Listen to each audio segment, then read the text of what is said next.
सुप्रभात विद्यार्थियों। आज हम सुमित्रा नंदन पंत जी को पढ़ेंगे। उनकी लिखी कविता आपके पाठ्यक्रम में है वे आंखें, जो मेरी पसंदीदा कविताओं में से एक है। सुमित्रा नंदन पंत जी का मूल नाम गोसाई दत्त था। उनके बारे में थोड़ा सा जान लेते हैं। का जन्म सन 1900 कौसानी, जिला अल्मोड़ा, उत्तरांचल में हुआ। इनको मूल रूप से प्रकृति प्रेमी भी कहा जाता है, क्योंकि प्रकृति के प्रति इनकी रचनाएं, प्रकृति के प्रति इनका प्रेम इनकी रचनाओं में समाहित होता है। इनकी प्रमुख रचनाएं हैं वीणा, ग्रंथि, पल्लव, गुंजन, युगवाणी, ग्राम्या, चितंबरा, उत्तरा, स्वर्ण किरण, कला और बूढ़ा चांद, लोकायतन। इनको सम्मान मिले हैं भारतीय ज्ञानपीठ पुरस्कार, साहित्य अकादमी पुरस्कार, सोवियत लैंड नेहरू पुरस्कार, पद्म भूषण। सन 1977 में इनकी मृत्यु हुई और छायावाद के महत्वपूर्ण स्तंभ माने जाते हैं ये। प्रकृति के चितेरे, मैंने जैसे अभी आपको बताया कि प्रकृति के प्रति इनका हमेशा से ही प्रेम रहा है। इनकी रचनाओं में वह प्रकृति प्रेम मुखर होता है। अब हम आगे इनकी रचना पढ़ते हैं कि इसमें क्या बताया गया है।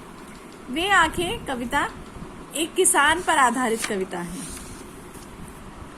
जो प्रगतिशील दौर की कविता है। इसमें एक जगह तो विकास की बात है, दूसरी तरफ दूसरी अवधारणाओं की बात है। जिस तरह से शोषण हुआ है किसान का, वो इस कविता में है, जो कि आहत करता है हमें। आइए देखते हैं। अंधकार की गुहा सरीखी, उन आंखों से डरता है मन। अंधकार की गुहा मतलब जैसे गुफा होती है। अंधकार की गुफा के समान उन आंखों से मन डरता है। कवि क्या कहता है? किसकी आंखों से डरता है मन?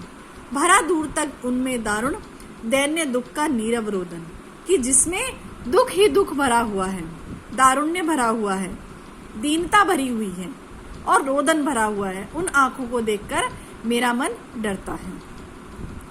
अब देखिए बात किसकी हो रही है। वह स्वाधीन किसान रहा, अभिमान भरा आंखों में इसका, छोड़ उसे मझधार आज संसार कगार सदृश भय किसका।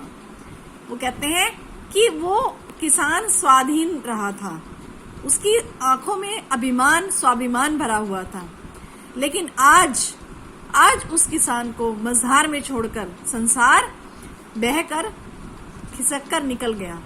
जिस तरह से नदी में मझधार उस हिस्से को कहते हैं जहां दोनों किनारे बहुत दूर होते हैं और बीच में नाव फंस जाती है। इस तरह से किसान की स्थिति को बताया गया है कि आज उसको संसार मझधार में छोड़कर बह गया है।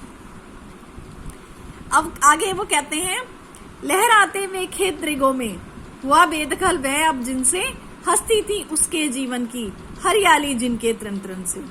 वो कहते हैं कि वो खेत उसकी आंखों में, उसके दृगों में, उसके नैनों में लहराते रहते हैं, जिनसे वो अब बेदखल हो चुका है और जिसकी जीवन जिसका उसकी हरियाली को देखकर, जिस तरह से किसान अपने एक एक फसल के एक एक तिनकों को देखकर खुश होता है, इस तरह से किसान प्रसन्न होता है। वही स्थिति यहाँ कवि बताते हैं कि किसान अपनी हरियाली के तिनके को देखकर उसका जीवन हंसता था, उसको देखकर वो प्रसन्न होता था। अब वो क्या हो गया है? उनसे बेदखल हो गया है। आंखों ही में घूमा करता वह, उसकी आंखों का तारा, कारकुनों की लाठी से जो गया जवानी में ही मारा। देखिए कितना संवेदनशील तरीके से, कितना दिल को झकझोर देने वाला वर्णन यहाँ पे किया है कवि ने। वो कहते हैं कि उसकी आंखों में वही दृश्य घूम रहा है। क्या घूम रहा है उसकी आंखों में? उसकी आंखों का तारा। आंखों का तारा यानी कि उसका बेटा, कारकुनों की लाठी से जो, जिसको कारकुनों ने, जो कि बाशिंदे थे महाजन के, सूदखोर के जो बाशिंदे थे, जो काम करने वाले थे, जो उसने गुंडे पाल रखे थे, जिसको हम कह सकते हैं, उनकी लाठी से वो बेचारा जवानी में ही मारा गया। अर्थात उसको पीट पीट कर उन्होंने लाठियों से मार डाला, किसान के बेटे को। अब देखिए आगे क्या कहता है कवि।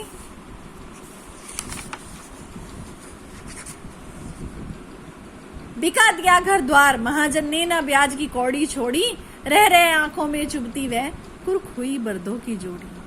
वो कहते हैं कि किसान ने इसका घर द्वार, किसान ने ऐसी स्थिति किसान की हो गई कि उसके पास ना उसका बेटा रहा और उसके घर को, उसके घर द्वार को महाजन ने एक एक ब्याज का एक एक पैसा लेने के लिए उसके घर को बिका दिया। उसकी आंखों में जो बैलों की जोड़ी वो आज भी खटकती है जो उसके पास थी, और वह अब उसकी नहीं रही।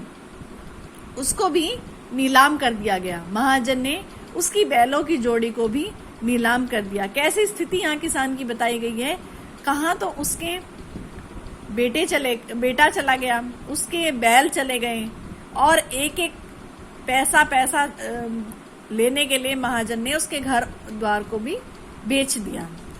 अब देखिए आगे वो कहते हैं, उजरी उसके सिवा किसे कब पास दुहाने आती। उजरी, कौन उजरी? उसकी गायें उसके सिवा किसी को और वो अपना दूध दूहने नहीं देती थी, दूध नहीं निकालने देती थी। आंखों में नाचा करती, उजड़ गई जो सुख की खेती।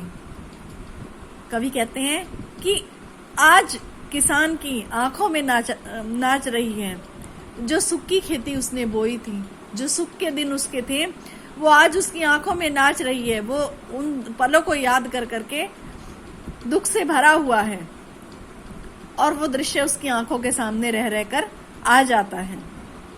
आगे देखिए क्या कहता है वो, कैसी विडंबना है बिना दवा दर्पण के घरनी, स्वर्ग चली आंखें आती भर, देख रेख के बिना दुधमुही, बिटिया 2 दिन बाद गई मर। यहाँ कवि कहता है कि जब जो घरनी यानी कि जो किसान की पत्नी थी, जब उसको दवाई नहीं मिली समय पर तो वो स्वर्ग चली गई, यानी कि स्वर्ग सुधार गई।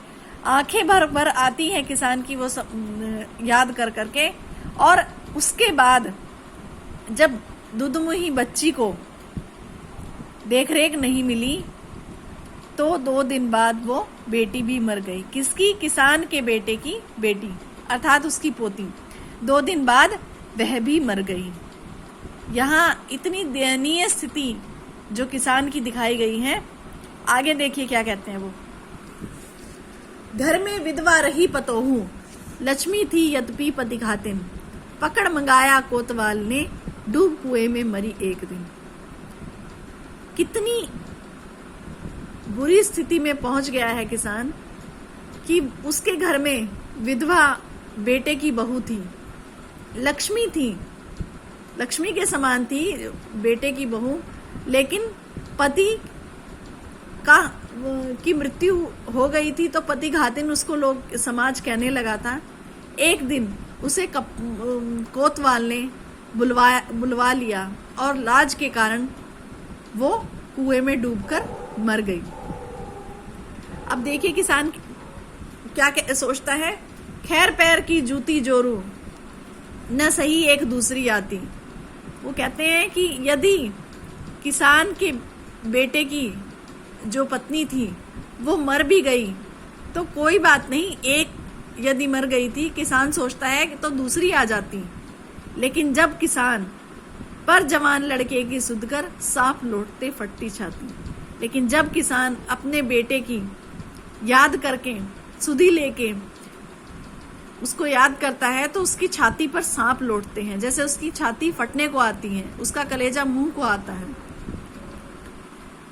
अंतिम जो पंक्तियां हैं उसमें देखिए क्या कहते हैं, पिछले सुख की स्मृति आंखों में क्षण भर एक चमक है लाती, तुरंत शून्य में गढ़ वह चितवन, तीखी नोक सदृश बन जाती।